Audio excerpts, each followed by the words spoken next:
What's up, everybody? It's Brandon from Tattooing 101. So the biggest question I get asked all the time is how I balance tattooing and family time along with making videos and everything. So in this video, I'm going to break down exactly how I balance everything out so I could have the ability to spend time with my family and also be able to tattoo. And you know, that's one of the biggest struggles that every tattoo artist does have if you have a family life or a girlfriend or a boyfriend, all of those things. So I'm going to break down in this video exactly how to do that. And if you're new to this channel, make sure you like and subscribe down below so you keep up to date on all the new content we come out tattoo related each week. If you're new to tattooing, all of these videos we come out with are going to greatly help you in your career. It's going to be able to skip years and years of trying to figure out everything that you need to know and just be able to watch a video. So let's get into how I balance everything out when it comes to tattooing. Whenever I first started tattooing, you know, I didn't have kids then. I didn't really have a crazy relationship. So I was able to, you know, balance everything out really easily so I could focus solely on tattooing and, you know, be able to build up the foundations I needed to become a tattoo artist. Now, if you're a little bit older and had a little bit of a later start becoming a tattoo artist, these things could be hard because you obviously have a family. Now, with that being said, it can be done. I see it happen all the time, especially in, you know, Tattooing 101. All the students I have, they have families and they still are able to put in the time to be able to learn.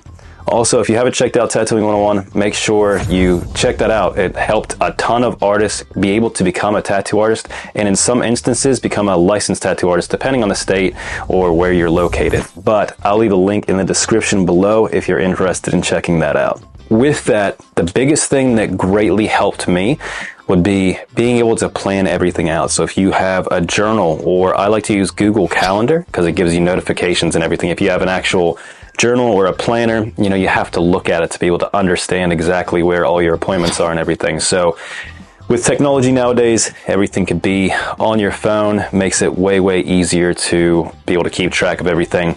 And also, not only my tattoo appointments, you know, if I have a doctor's appointment or, you know, I have something with my kids, a school event, I'll put that all in my calendar and give access to, you know, my apprentice or anyone that I need access to my calendar to understand exactly what I'm doing that day.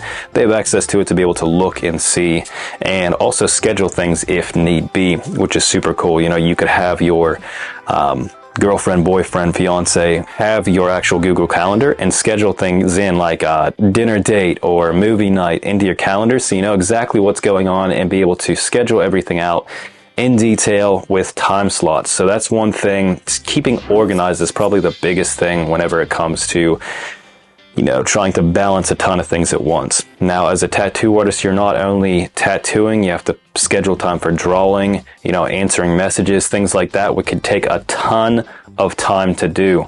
Whenever I was building up my name as a tattoo artist, it took pretty much, you know, 12 hours a day. You know, I tattooed for 8 hours, drew for 2 hours, and then I was messaging people pretty much every second of the day until I went to bed. And as soon as I woke up, I was messaging people back. Now, whenever you have a regular clientele base, you can go more into opening up your own studio or becoming by appointment only. This is one thing that helped out my life a lot because I was able to kind of schedule things whenever I needed to. And because I am, you know, an owner of a tattoo studio, I could kind of schedule things how I want to and be able to still experience things outside of tattooing, you know, like having time with my family or, you know, even going camping, things like that I enjoy that I wasn't able to do for so long. And that takes a toll on you. If you don't want to become burnt out as a tattoo artist, you need to do self-care, right? You need to do things you enjoy, like going hiking or, you know, if you enjoy doing art, do artwork besides just drawing for tattoos, because eventually you're going to get to the point where you're super burnt out. You're not going to want to do anything.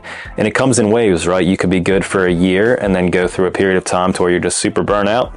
And you have to kind of get those juices back flowing. As an artist, you're a lot different than, you know, anything else. As a regular job, you clock in, do what you got to do, you know, even if you're, you know, feeling a certain kind of way. You don't really have to mentally express and be artistic when it comes to, you know, working like a factory job or other jobs like that. It's very traumatizing on your body. But as an artist, if you're not feeling it, it could be really hard to kind of come up with ideas, and, you know, you really struggle with being able to draw whenever you're not there 100%. So this is one of the biggest things when it comes to staying consistent with tattooing, you need to spend time on yourself. Self-care is super important.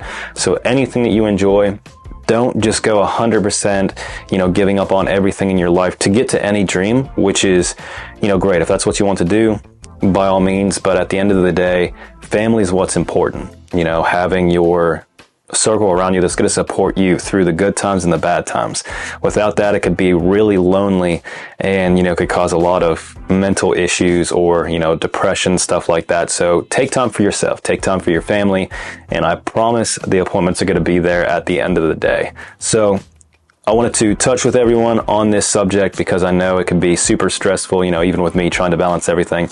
Sometimes it gets a little overwhelming, but spend time for yourself. Go out, have some fun, get out with friends and be open. Talk about what you're going through with the people that you care about so they understand completely where you're coming from if you're having a bad week, having a bad day, stuff like that. So I hope this was able to help you guys out. And as always, you have a wonderful day.